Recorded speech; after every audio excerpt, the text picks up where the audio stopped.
Hey y'all, More back here again. And I had the opportunity a while ago in my sophomore spring semester of 2023. I had the opportunity to learn about a new thing or really something that maybe I had never heard the term or phrase. I'm familiar with the concept of what it was and what it is, but I never heard the term that's actually attached to the definition. And I learned about social innovation. I had the opportunity to attend Vanderbilt University for 5 weeks with a set of my classmates. And if you all don't know, I attend Fisk University, as you probably see by now. And I had the opportunity to attend a social innovation boot camp at Vanderbilt at their Wondery, or the Wondery. Got the invitation in order to spend some time there, and it was a part of our data science for social justice class that we took part of. And we learned about social innovation. You're probably wondering, Trent, what is social innovation? Well, social innovation, simply put, it's like a people focused philosophy around improving society. In other words, it is socially innovating. It's innovating through society, it's innovating by using society, it's innovating through using people, by understanding people, getting to know people, focusing on people.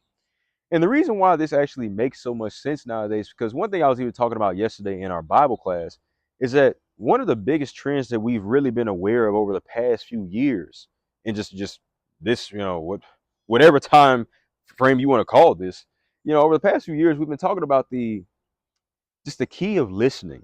And not only just listening, but really listening, listening with a purpose, listening with a reason behind it.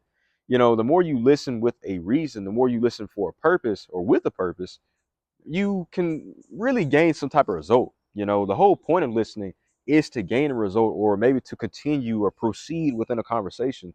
But at the same time, what you have to comprehend is when you listen for a purpose, you're listening usually to obtain some type of result.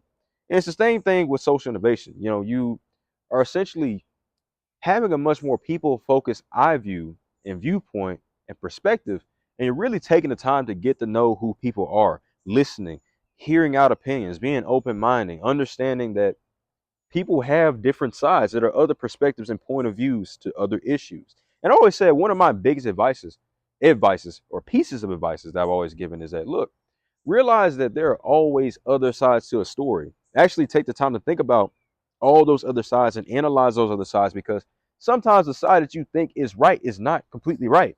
It may be dead wrong. And that's something that is a mistake that we all have made. We become so gung ho, and we just we become so focused on ourselves that we forget that there are other people.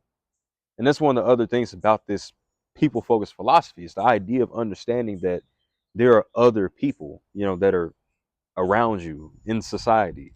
It's not just you. You're not the only mind that matters. You're not the only one in general that matters. And that's something that we sometimes forget. You know, Other things in general that, really stood out to me is just, as I said, this is something that businesses and companies have been using. And the reason why they use it is because at the end of the day, sure, businesses have an idea of gain and an idea of profit. But at the same time, we also have to understand that people still do genuinely want to improve society.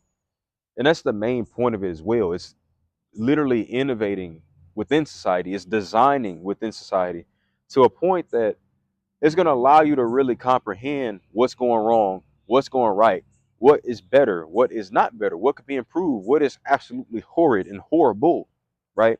That's the whole point of social innovation, is really understanding that this perspective, focusing on people, is what really attaches to, sorry, low power mode. I haven't do that in a while, but focusing on people and really gaining the ability to seek people out as well. That's what truly benefits us as human beings. That's what actually helps us improve.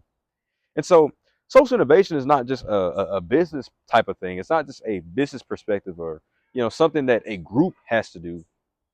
You can also socially innovate yourself, you know, redefine the way you do things, you know, involve people in, within your, whatever you're doing, depending on what it is, if you want to improve something, actually approach people. If you're maybe running for office or running for SGA, or, in other words, student government, or if you're running for some type of representation on your campus or wherever, or if you're just trying to perform better in some type of job or in some type of workplace, socially innovate yourself. Who knows where it'll take you? Because the more you innovate, even in how you do things, the more you're going to understand, the more knowledge and wisdom you're going to gain. So that's why I say social innovation is not just something that is for a group or not just something for a business or for a company. It can also just be applied to you as well. So think about how you can socially innovate in your own life, how you interact with people, the words you use, the way you treat people, the way you view and the way you opinionate towards certain things. Actually understand that there is a broader aspect to all of that. It's not just you, but there are other people.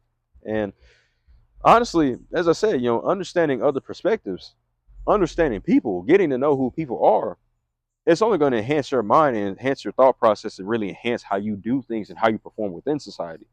So don't just socially innovate for a group, socially innovate for yourself, but then also socially innovate for others as well. But Strickmore back here again, and that is the importance of social innovation. That's what I learned. Once again, I do want to thank Vanderbilt University for allowing us as a class to even be able to be involved in that. And I obviously want to thank the instructors as well again. But it's Strickmore back here again. I'll see you all later. Peace.